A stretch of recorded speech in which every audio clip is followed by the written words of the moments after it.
elected leaders act like school children in front of actual school children. A citizen gave a politician a piece of his mind online. The comment was deleted.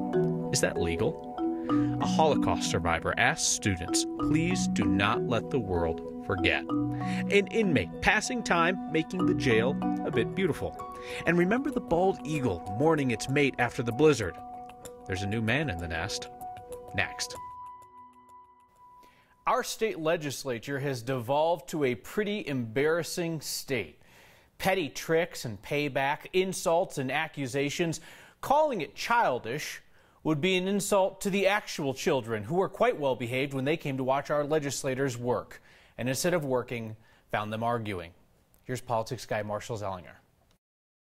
Well, I think we can agree on one thing today, that the senatorial courtesy that has existed here for many years is in question. If you thought state senators only care about policy, you have not been inside Capitol Elementary. We do need to get to a place where senatorial courtesy is how we run things around here once again. It was a special day for fourth grade students from Timberline Elementary in Centennial. Instead of having to listen to boring old debate on bills and watching actual votes happen, Bridges, no. They got to watch an argument over attendance. I was actually marked as absent, as if I did not do my part in communicating to everybody that I needed to be excused. Republican Senator Jim Smallwood was one of 5 Republican senators who left early on Friday prior to the red flag bill being voted on.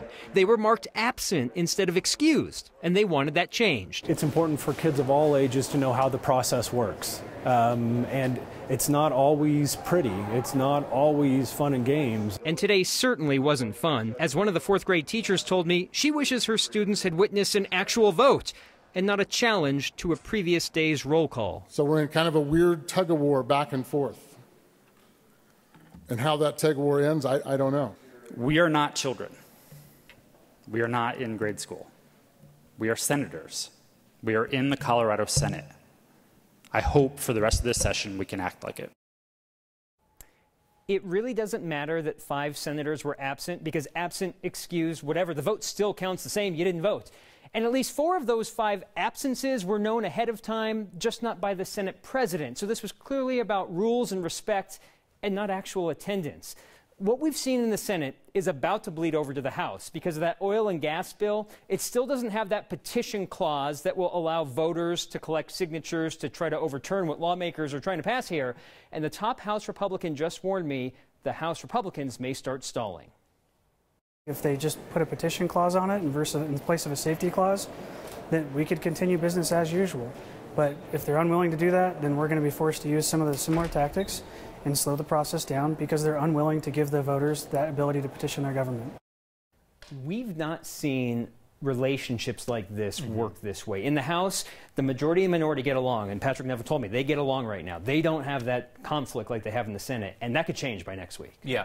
Well, we saw today in the Senate, though, is it fair to say that any day that they're not doing actual work, that they're fighting, that's a day that the Republicans win? Because their goal is just to bog it down. Correct. That's a win for the Republicans. But I think today might be the pinnacle. It should start getting better after today. Oh, you totally jinxed it now. All right. Thank you, Marshall.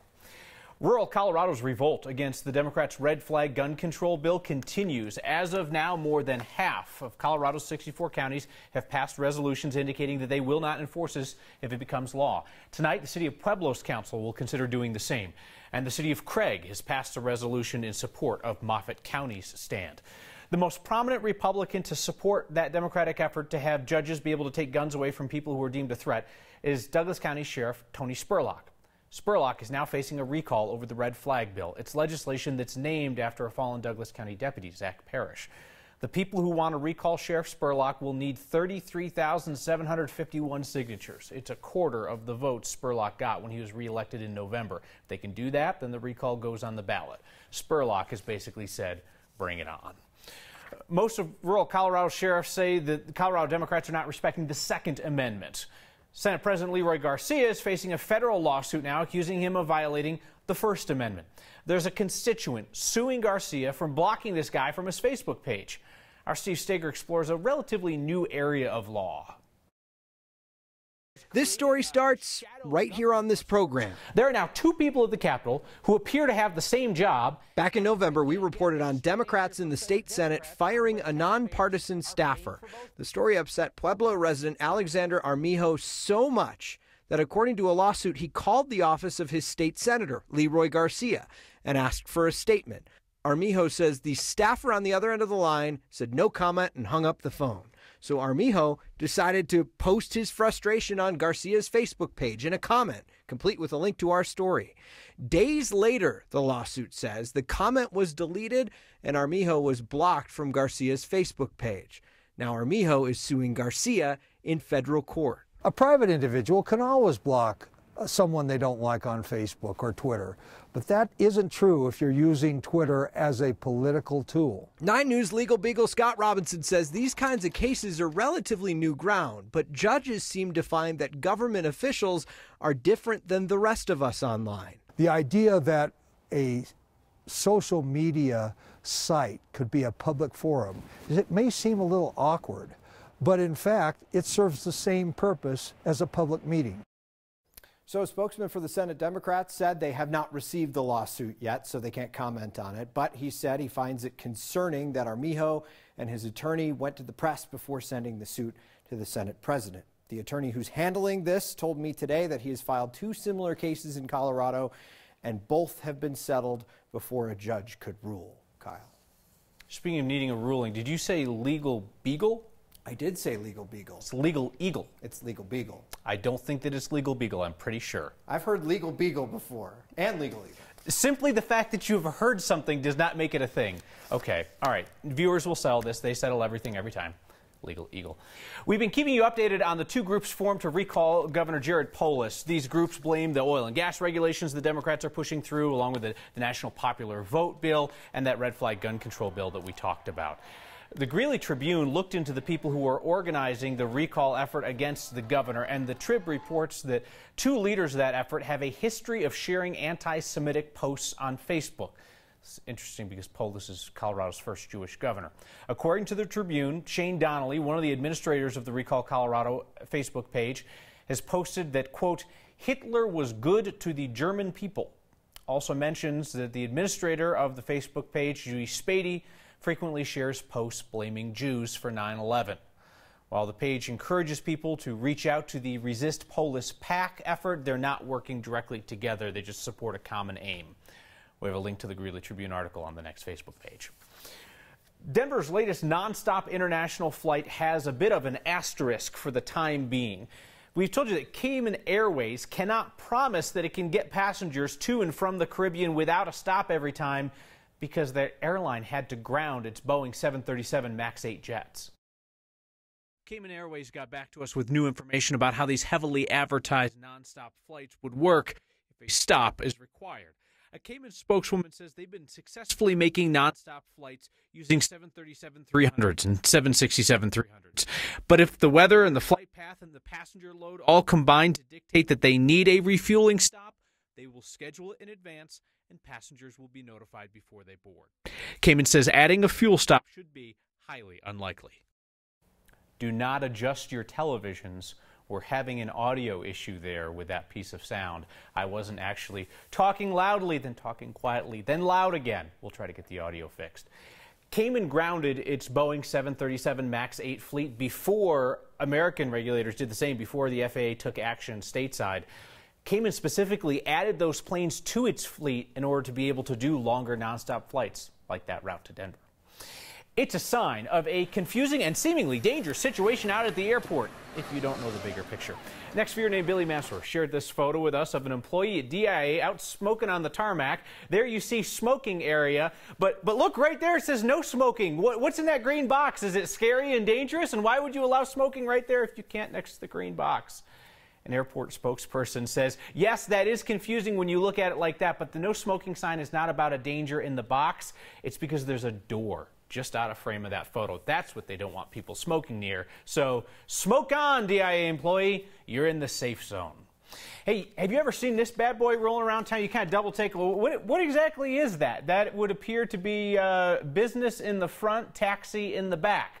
Next viewer named Jerry saw the half cop car, half taxi in Golden. So this actually belongs to Golden PD.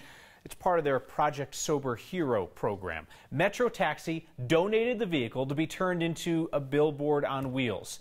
It's supposed to get you to think about the dangers of driving drunk. An inmate at the Douglas County Jail is being recognized by his captors, saluted for adding a bit of color to the jail's booking area. On Saturday, he painted an American flag and yesterday added a hero's flag to that area. Captain Darren Weekly shared the photos of the inmate's art on Twitter. Captain Weekly said that the inmate's going to be painting something special next week in memory of Deputy Zach Parrish. Captain will share that and we'll pass it along to you. They've read about it. Sad part of history, unfortunately, but it's something we have to educate so we don't repeat it. He talks about it, the worst thing in his life, so that no one will forget. Very interesting to hear and how scary it was and how the hope, I guess, saved his life. Where are we on water? Precipitation below average, snowpack above average? We'll answer your next question. And the bald eagle, left alone after the blizzard, may have a new younger man helping with the nest. Next.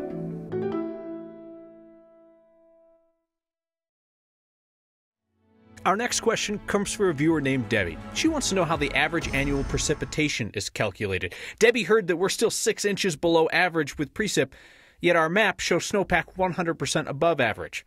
9 News meteorologist Kylie Burse explains. The key thing to remember is that snowpack and annual precipitation, two totally different things. With snowpack, we use percentages, and when it comes to rain or snow, we use inches. So how do we get this number that's the average? Well, it's all based on information from the last 30 years. Every time it rains or snows, the National Weather Service sites record how much moisture came down, then that's added to the running yearly total. Add up all of these numbers, then you divide by 30. The National Weather Service will do a little interpolation in there, and you end up with that yearly number. Also, we get new averages every 10 years, so next summer we'll have a whole new set of numbers to work with. So interpolation, you heard that word there. That just means in the scientific sense that they're estimating the data points between known values, in this case from the surrounding locations looked at by the National Weather Service. Fun fact, interpolation in the sense of the spoken word means messing something up by adding a word or something that doesn't belong, like when Steve Steger said Eagle Beagle.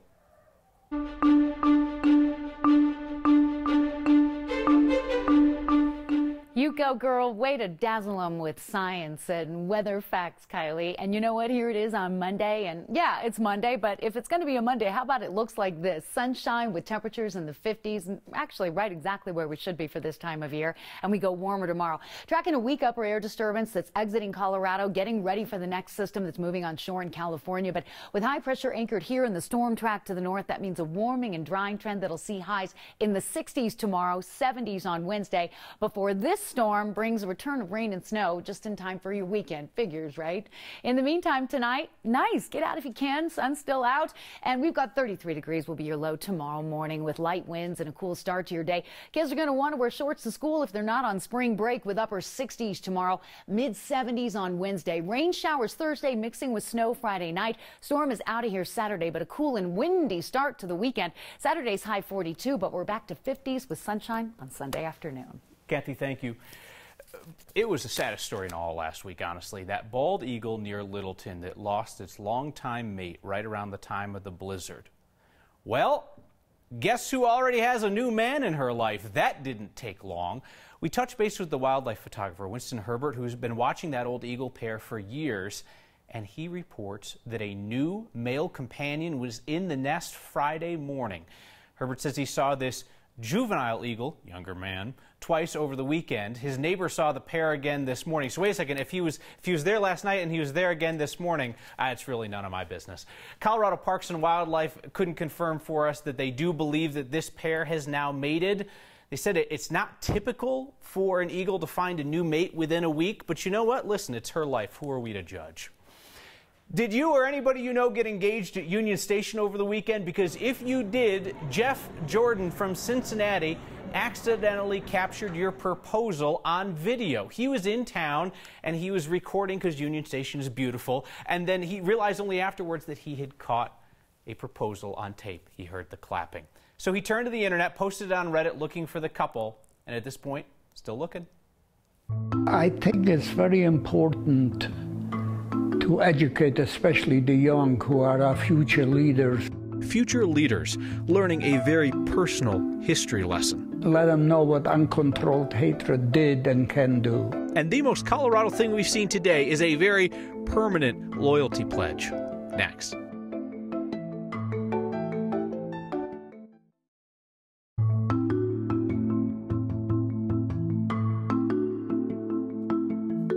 Jack Adler is a Holocaust survivor who is intent on looking young Coloradans in the eye and asking them not to let the world forget the history that he witnessed. Our Byron Reed caught up with him in Parker. How were they affected? In Wendy Eckert's 7th grade language class, Why is it important for us to have all these different perspectives? they're learning a little bit more about history through books. In language class, we're actually reading a book Thief, which takes place during the time of the Holocaust. Sam Koch is a student at Parker Core Knowledge Charter School, where they're not only reading about the past, but they're also bringing it to life. I speak to you as an eyewitness to one of the darkest pages in human history. 90-year-old Jack Adler is a Holocaust survivor from Poland, and for the past 10 years, he shared his experiences with this school's 7th graders. Well, I was on the death march out of Dachau. I was 16. I wouldn't have made it one more day. And if you were unable to continue the march, they wouldn't leave you behind alive. I think it's very important to educate especially the young who are our future leaders. Let them know what uncontrolled hatred did and can do. We were greeted by Nazi officers and soldiers with whips and dogs. Adler spent about 5.5 years in Jewish ghettos and concentration camps, surviving on advice he got from his father. My father, every night in the barracks, told me when we went to sleep, this will end very soon. Don't give up hope if you want to see your loved ones again. And that's what kept me going. I spent age 10 to 16 in the Holocaust, and I'm the sole survivor of my immediate family of 6. Adler hopes his life experiences can be a lesson for these students, and the pages of his life will keep this part of history alive. Definitely very interesting to hear and how scary it was. For next, sad part of history, unfortunately, but it's something we have to educate so we don't repeat it. I'm Byron Reed. Adler figures that since 1992, he shared his story with about 1.5 million people. He speaks constantly to schools, civic groups, churches, and military groups around the world. The most Colorado thing we saw today must have hurt, but trust me, it's awesome. Less awesome, though, is how many of you are siding with Steve Steger over me in our Legal Eagle versus Legal Beagle debate. That's next. The most Colorado thing we've seen today is some serious dedication to the hometown teams.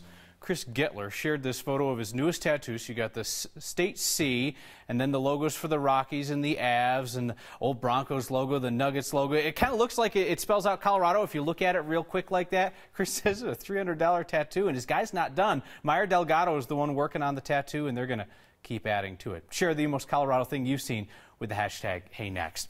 We finished with your feedback, lots of it on Legal Eagle versus Legal Beagle. I had never heard Beagle before today. Steve Steger says he had never heard Eagle. About 70% of you seem to be with me on this. Rosalind, though, is outraged that I was mean to Steve. She says correcting your colleague on air is unprofessional and rude. Rosalind, I hope it would make you feel better. Steve and I have been going back and forth in the office about this for hours. We knew exactly what was going to happen when we stepped out on air tonight. Jason writes that his wife was mad she forgot to say news out when she ran into me at the coffee shop today. So to Jason's wife and the rest of you, news out.